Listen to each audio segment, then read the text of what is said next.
Good morning, folks. Good morning, folks. Welcome to Flip's Barbershop Sports Talk on a Friday morning. Got my guy Danny Hips right here. Yeah. Man, D. Hey, it's been a while. We're gonna cover a little bit of everything today. A little bit of cover the NCAA basketball championship, NFL draft coming up. A little bit of baseball. A little bit of everything today. And we got it all. Golf, the Masters. Yeah, the Masters is going on. Tiger's in the hunt. Is he in the hunt? He might make the cut for sure. He's 17 right now. If his back holds up. If his back holds up, that's for all of us, then. We all at that age. I agree. We might not make it through this podcast with my back. I agree. But Danny, let's talk a little bit about the Final Four and the championship last Monday night. So a couple things with the Final Four. You can't start off without giving some kudos to the Wolfpack for making it. Man, that's an incredible run.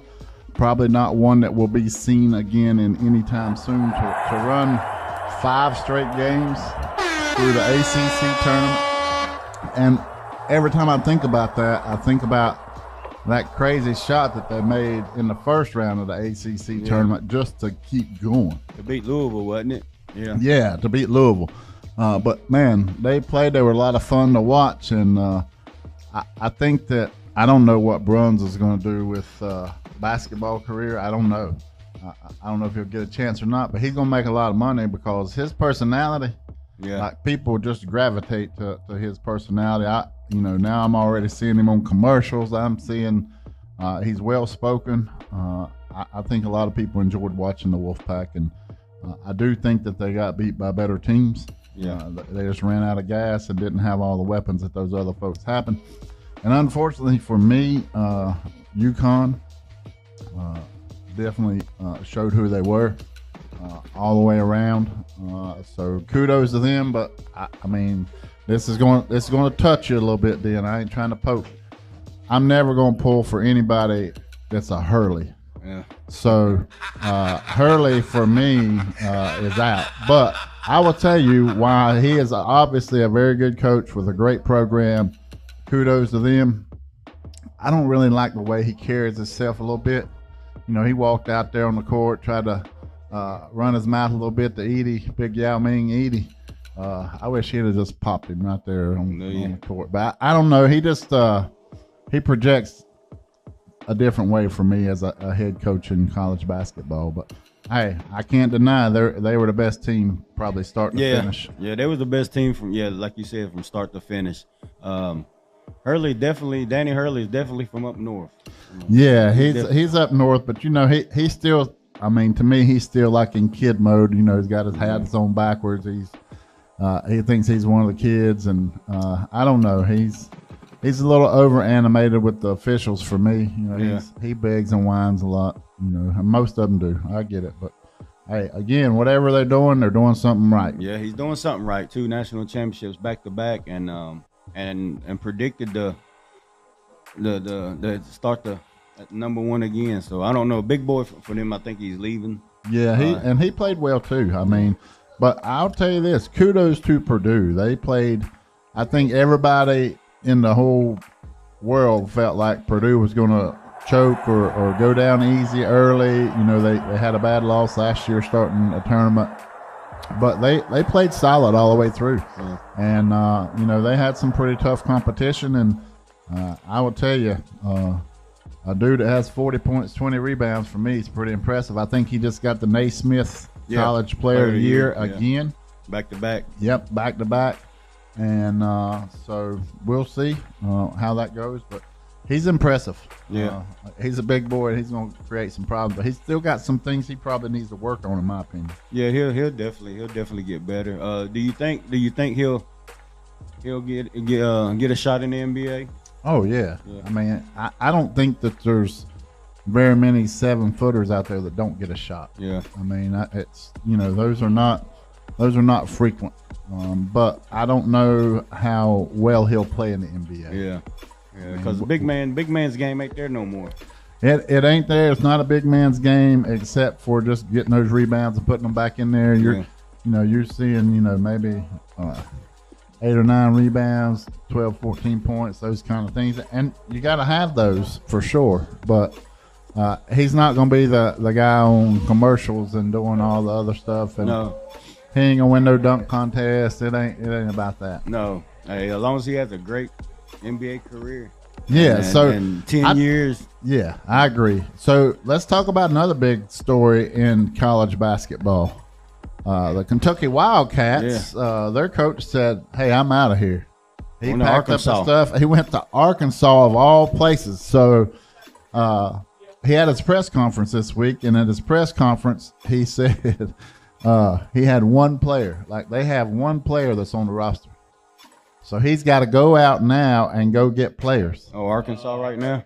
Yeah. So he wants people who want to come there, want to play there, and want to win there. And if anybody can do it, he can do it. But well, I heard they had some money out there. I heard Tyson's Chicken out there. Yeah. So it takes money because he didn't leave Kentucky for no low income. I seen Kentucky just hired a coach, BYU's coach, Mark Pope. Yeah, I thought they were a little quick on that for me. I don't know. He might be a great coach. I don't know. We'll see. Now, well, they offered it to 4 different coaches. Yeah. So did he play at Kentucky? I'm not sure. For some reason, I think he may have. But all I'm saying is Kentucky is probably top 4 in the country with regard to national programs, winning, all that stuff. And I don't know. That's the part about this NIL stuff that people are going to have to deal with. It's free agency every day. Yeah. I mean, you got stars that are going to get the money to go here or there. So it's changing the game tremendously. I don't like it that way. I mean, it's almost like free agency in all the major sports. So for me, it's okay. I will say this, that the biggest winner of NCAA basketball this year, in my opinion, the biggest winner was the women's basketball. Because I don't know how many grown men in the recent years have made a effort to make sure I want to see this game. Yeah. I want to go watch this game. I don't know what the percentages are, who watched, how many people were tuned in to LSU and Iowa, or then also with South Carolina and Iowa. But, man, they elevated the status of college girls basketball, and people watching that for that gender and for that sport is huge. Yeah, they playing hard. Well, they had more. They had more viewers than the guys' championship game this year. Yeah, yeah, I didn't know that. That's interesting. Yeah, it's because everybody hates UConn and Danny Hurley. That's why. I'm telling you. I don't know. They want to see that Caitlin Clark. I'll tell you one thing. I'm a big fan of Dawn Staley, South Carolina. So, I'll tell you, she's so special. There's 2 things that Dawn Staley did that, man, I just love. 3 actually. First of all, she's a badass. Yeah, I mean, she's a good coach. She lays it, and I believe that. If you go to practice with Dawn Staley and you ain't giving your own, she's getting up in you. She is not standing by for somebody loafing. But here's the things that I like that she did. First of all, it was super classy that after they won that championship, she basically gave some really good accolades to Caitlin Clark and said, hey, you carry. And what she's talking about is what we're talking about, elevating the game for people who want to see it. And the second part of that was she got a tricky question from a reporter, and it was basically about transgenders playing basketball. Well, she kept her line, and it was tricky what she had to say, but she was basically saying girls need to be playing with girls and guys need to be playing with guys. And then the third one that I liked was she thanked God. Yeah. And she caught a little flack over that, and she's like, I ain't apologizing for that. So she knows who she is, and I will tell you, there aren't many teams in NCAA, men or women, that have run the gauntlet of an undefeated season, 32-0. There's only a couple in men. 38. 38, my bad. I think the men's that went were 32. And what's special about that, all the girls on that team wasn't on that team last year. She had a brand new team. She did, and that is the beauty of that NIL stuff. But I don't really like that. But I will tell you that there's good players all over the floor in that final game. I mean, lots of them. But nobody had to answer for big 6'8" No, Cardosa. Cardosa. Yeah. I mean, there's nobody got the answer for that. And when she's in the middle, it's hard for anybody to penetrate. And when she gets the ball on the block, it's over. I read a little something on Cardosa. It's funny you mentioned that. But speaking of Dawn Staley, you know, my number one. She's a Philly girl, born and raised in Philly, Pat. So she's and then she was a point guard. So I read a little something on Cardosa. She's from Brazil. She took a chance on herself and left her family and came here at 14 years old by herself. Wow. I just feel like she's fearless, man. I don't know. I would, if I had a daughter that was playing basketball, I would want her to play for a coach like that. Yeah, but she don't like pour sugar on them. I mean, she's hardcore. She has her expectations, and it's about respect and hard work, and you can obviously show that again the best team won. Before we stop talking about college basketball, a big announcement this week from a local kid, Rob Dillingham, just declared for the NBA draft. So yeah, I think he was going either way. And so what I'm hearing is projected third pick, maybe third. I seen second and third, so yeah, I don't know who's going first. And unfortunately, it won't affect his NBA career at all. But in the game that Kentucky lost, when they did lose, like they didn't play well, and they didn't shoot well. And but if you look at his stats for the year, it just kept the trajectory kept going up and up and up some more. So I think he's got a bright future. And that, as we talked a while ago about Edey being, he might make the NBA, he might do this. That's really not what the NBA is now. No, Dillingham is what the NBA is made of. Yeah, I mean that's what it's all about. Yeah, it's a guard game now. It ain't. Yeah, it's not a physical game. Also, no, it's not a big man's game. It's a running and gunning and shooting and those things. I read a little thing on the NBA game. Now.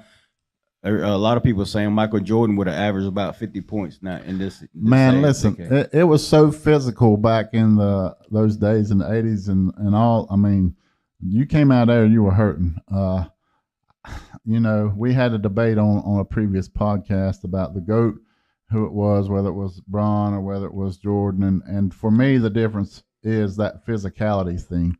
And, if Bron gets breathed on hard, he flops. I can't do it, man. I can't. It's hard. It's hard for me to even watch it. But I'll probably watch the playoffs here and there. But there's some really good teams out there. I don't know who the best team is right now. But if I had to hypothetically place a bet, it might be the Celtics for me. Yeah, they are the number one team in the East. So. Yeah, they got a lot of weapons. Yep. But we're going to take a small break. When we come back, we'll talk a little bit about NFL draft coming up. All right, catch us on the flip side.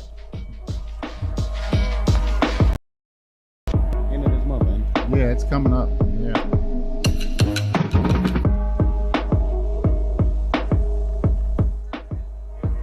Welcome back. Flips Barbershop Sports Talk. Dennis Lee here with my guy Danny Hips. Danny, well, we got the NFL draft coming up. A lot of big news with free agency and players, releasing players. Well, Chicago Bears released Justin Fields. Ooh, man, I don't know that they got. I don't think they necessarily got the best deal, but I will tell you that I think that the Pittsburgh Steelers got a heck of a deal. Yeah, I do too. And then to learn from, maybe Russell. sit a year and learn from Russell, or even get in. They're going to be fighting for that number one spot, but even learning from Russell Wilson for 1 year, I think Pittsburgh Steelers got a steal right there. I don't know. The Bears are going back to another rookie quarterback. So well, they really got two steals because Russell's just getting $1 million. Yeah. So he's got all that other guaranteed money.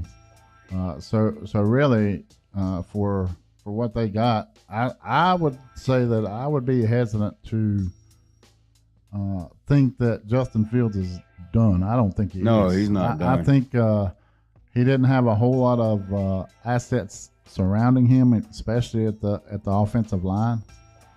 But I don't think people understand how big and athletic he is. Yeah. But he is, and I think that it was a great move for the Pittsburgh Steelers.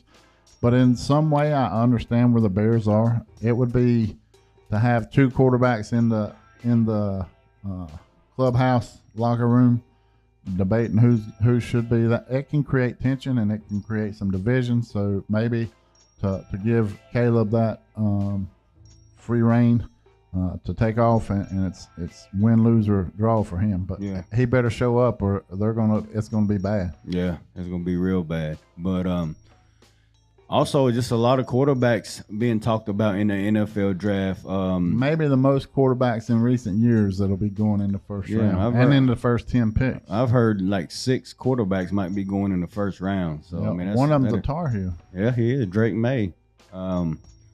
There's different. I've seen different teams. I don't know. The Redskins are looking at the Daniels kid from LSU. Yeah, so Jalen Daniels, I think, will go to the Redskins. I think that Tar Heel, Drake May will go to the Patriots. And before we talk about that, let me just say that our local guy, Lenore Ryan Bear, strong safety for the... He got paid, didn't he? Yep, he got paid. Kyle Duggar. Yep, Kyle Duggar, man. Kudos to him. And also, just so you know how we try to tie all things local, Kyle Duggar has a sports agent who is from right here, good friend of mine. Spencer, Wes Spencer is his agent. So kudos to Wes and their agency, and especially to Kyle Duggar. Wow, that's awesome. I think he got $35 million guaranteed, wasn't it? He did pretty good, man. Yeah, I think I'd take it. So yeah, let's talk about these quarterbacks. So you got Caleb Williams going at the 1 pick. 2 would be Jalen Daniels, Drake May for the Patriots at 3rd pick. And then right after that, what I'm hearing is that the Vikings are going to trade up, and they're going to pick up J.J. McCarthy at the 5th Michigan. pick. Yep, at the 5th pick, and they're going to trade theirs to L.A.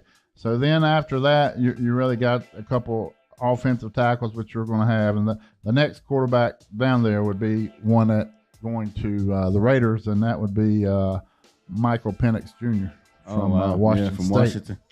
So that's a total of what, 5 quarterbacks? So that's 5. So that's 5 right there. And let me just scroll through here and see if there's another one in here anywhere on the radar. I don't know. I don't remember one, but let's just make sure. No. What about Bo Nix? Bo Nix is not on there? He's not in the first round. He's not? Okay. Not in the first round at all. I'll give him, he'll probably go 2nd round. Yeah, I would agree. But you never know. Crazy stuff happens on draft day. Yeah. I'll tell you what, I think I'm a big fan of Harrison Jr. Wide receiver Marvin Harrison Jr., wide receiver from Ohio State. I feel like, if people weren't desperate for quarterbacks, he'd definitely be the number 1 pick. Yeah. Most definitely. So, like, for me, I thought if they didn't trade Justin Fields and he stayed in that spot, then the Bears would have had a chance to get Harrison Jr., which gives him some weapons. I thought that for a little while it might go that way, but it didn't. Yep. But let's talk a little bit about free agency. I know it's been a while since we've talked. Free agency is crazy. So free agency is crazy, and on our previous podcast,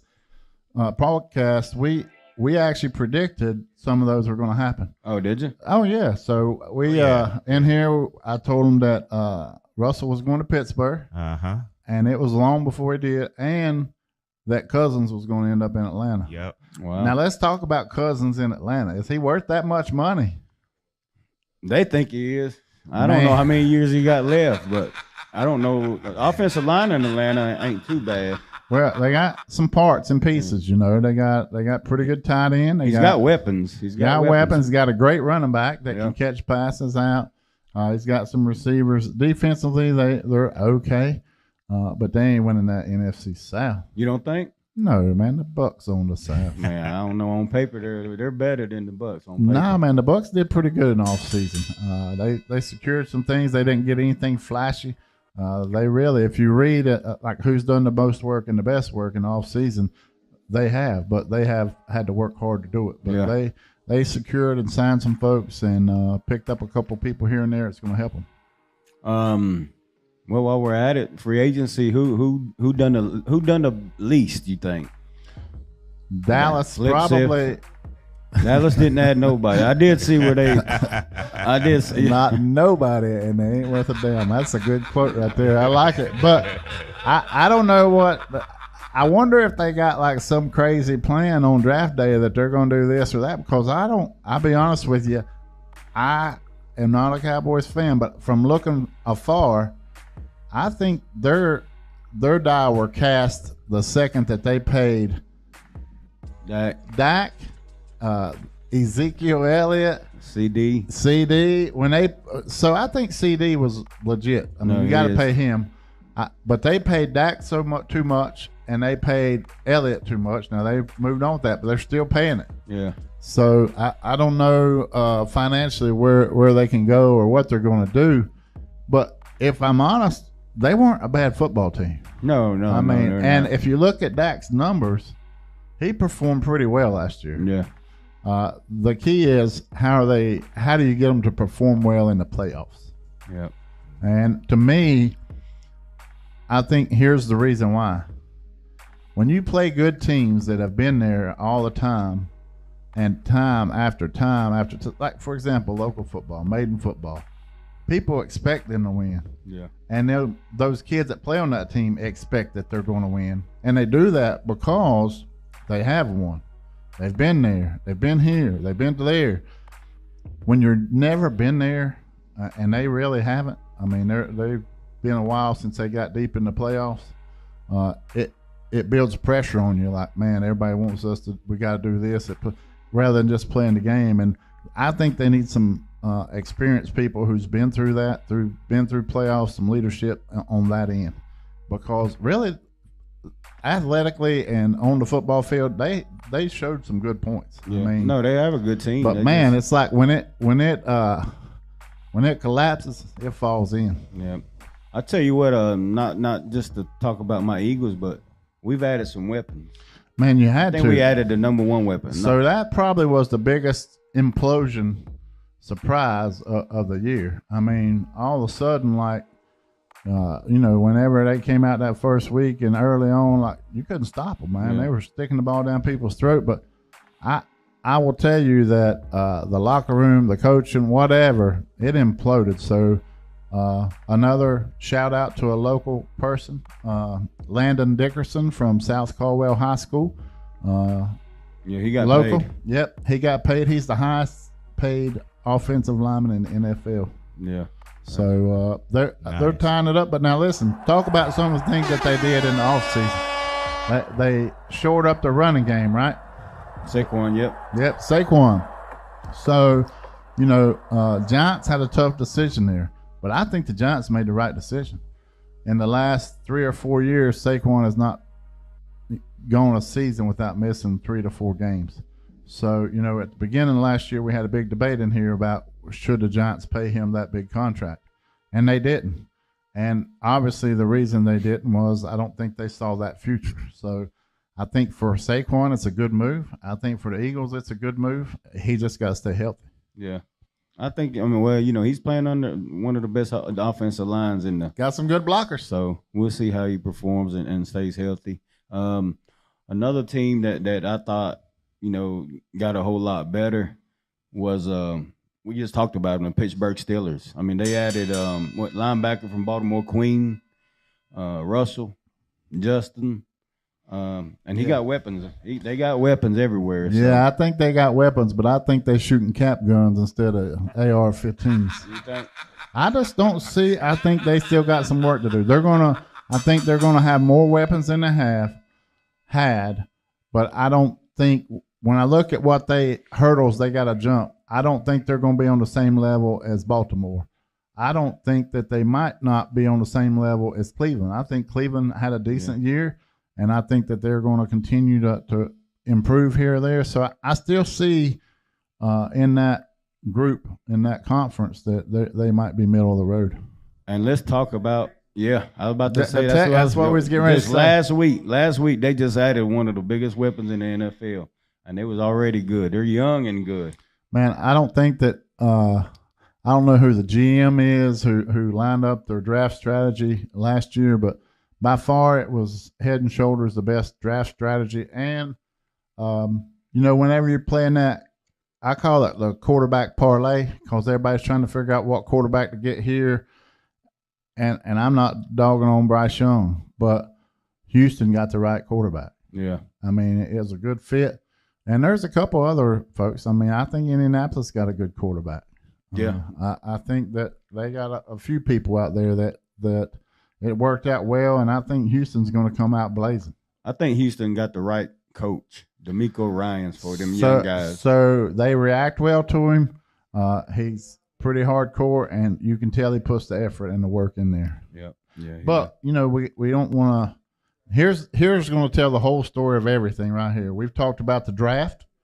We've talked about what people were able to do last year. We talked about coaches. We talked about things that have happened in the offseason to do this or that. Guess what we hadn't talked about? What is that? The Carolina Panthers. They're the worst team in football. They're the worst program top to bottom, and you still hadn't heard anything about them. What effort are they making to try to bring some talent in there? I think that's all professional sports in Charlotte right now. I don't think they're – the soccer team's the best thing they got, though. I mean, at least they bring in a crowd. Yeah, they're they still bring in in a crowd. Yeah, yeah. I mean, I will just say that I don't know what they're going to do, but you can't do nothing. No. They got to have a huge potential down here being in North Carolina. I mean, come on, man. Man, I'm telling you, they've demonstrated more than people would ever imagine. If they're playing decent, not great. If they're playing decent, people are going to show up. Right. They're going to pull for them. Yep. If they start winning, they really pull. And if they are like top level, people go nuts. That's all they got. That's all we got to pull for. For real. They're starving for some success, and I don't see any efforts being made to get for the better. Panthers. I agree. Yeah, but I am glad if it's going to be that way if they're in the NFC South. I am glad for that. Yeah, that's true. That's true. But, Danny, let's take a little small break. When we get back, we'll wrap it up. All right? Sounds Catch good. us on the flip side.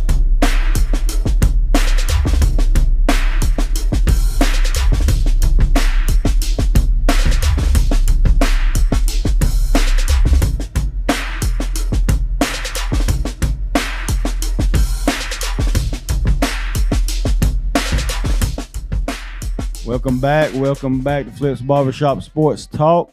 Danny, we got a couple announcements. I got one for this weekend. Actually, this Saturday morning, Athletes Lab, we got our soccer club tryouts. I saw that, man. Yeah, Saturday at 9 a.m. and then Sunday at 1 p.m. So they'll be getting ready for the summer. Man, the lab is jumping. I'm seeing cars everywhere. And plus that soccer program, man, it's coming off a hot last year. I mean, right? Our girls, we had a lot of success last year, and so we'll see, how our girls react this year. But hopefully, we got a lot of girls coming back and some new ones coming to try out. So, but yeah, that's this weekend. This starts Saturday at 9 o'clock and then Sunday at 1 p.m. Danny, you got something over there you want to announce? Yeah, I do. So H&H Promotions, they're going to be presenting on May 4th. That's a Saturday, May 4th comedy in the 828. They'll be featuring comedians Tia Kanika, Al Henry, who is a classmate of mine from Maiden High School, and the headliner, Zach Johnson. Doors open at 8 p.m. and the admission's $20.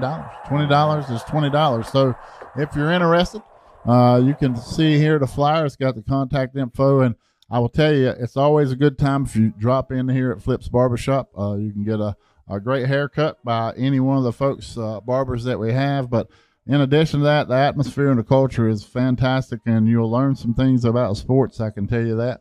And if not, they'll tell you what you need to learn. So we appreciate everybody tuning in and really appreciate Flip's Barbershop for all they do and our sponsors. We are thankful to have those. We hope that you show us some love on our podcast. And just really, if you got questions, comments, we're always curious to hear those as well. Take it away, DJ. I know you got something you can tell us. Yeah. Just one more time. Just thanking our sponsors, LKH. I'll put them up here for us, heating and cooling. You know? Your comfort is our main priority. Yeah. So, and also we're gonna have Dick's Cafe. Man, that's the best grits in town. But let me tell you about that air conditioning stuff. I don't know if anybody's seen what the temperature is going to be next week.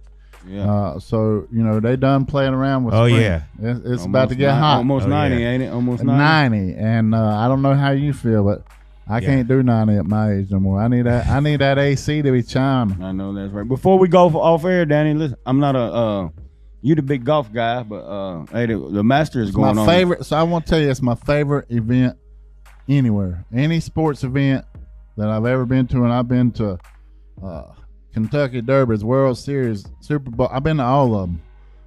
There ain't nothing better than the Masters. And I know even if you don't like golf, it is like every blade of grass then is like somebody brushed it down with their hand. Yeah. But right now, the Masters is in day 2, round 2.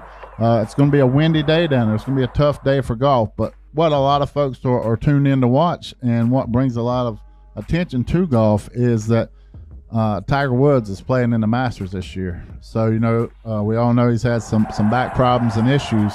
He's trying to break a record and a streak of consecutive years that he made the cut. So right now, going into today, he was in 17th place.